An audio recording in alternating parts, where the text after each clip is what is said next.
Just a quick follow-up video of the coverage for the fight that happened at the AT&T Stadium in Dallas between Errol Spence Jr. and Danny Garcia for the WBC and IBF welterweight titles. It seems like through The Athletic that particular event got in excess of 250,000 pay-per-view buys. That is, a little bit over the pay-per-view that happened at the end of October between Gervonta Tank Davis and Leo Santa Cruz, but it was like a shade under the previous pay-per-view events that involved Errol Spence Jr., which included his fight against Mikey Garcia and then the fight against Sean Porter, where he unified those welterweight titles. Feel like that is pretty much expected.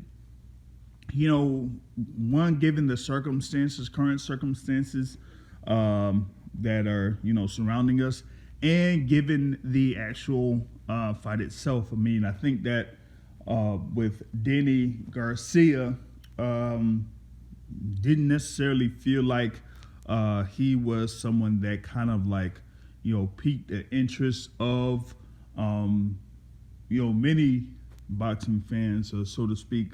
And I know that there's been some points being raised up about, Danny Garcia having his fights against the likes of Keith Thurman and Sean Porter, but he is not necessarily a guy that has like the overall backing like, people before him, because he does have a Puerto Rican background. So, the likes of the Felix Trinidad and the Miguel Cottos. But, even with Danny Garcia having his career, being a, unified super lightweight champion and, being a welterweight champion, that he doesn't, bring the eyes towards him fighting like the other fighters I mentioned in Trinidad and Cotto.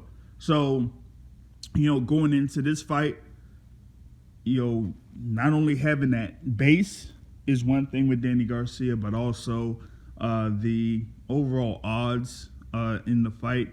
As long as, as long as it was the Errol Spence that we knew about, him coming in as the, top rated welterweight, before all this thing with the accident, and then, a lot of people expected Errol Spence Jr. to win the fight. So if you don't have that thing going into the fight where the fighters that are in the main event, that it's kind of like a close fight or something that could be like a 50-50 fight, then you're not going to get, that many eyes towards the pay-per-view. But still, being at 250,000 pay-per-view buys sounds about right, given the competitors.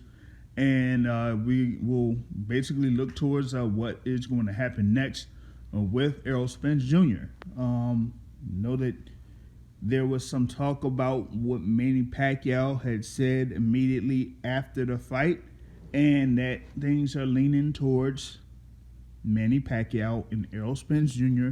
fighting in the summer of 2021 for the WBC, IBF, and WBA welterweight championships. So that remains to be seen, but as of right now, 250,000 pay-per-view buys, according to sources that provided that information to The Athletic. That's pretty much what I have.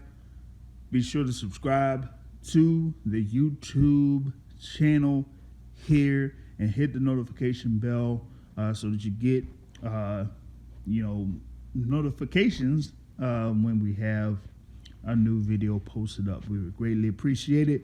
Until next time, folks, I'm out. Peace.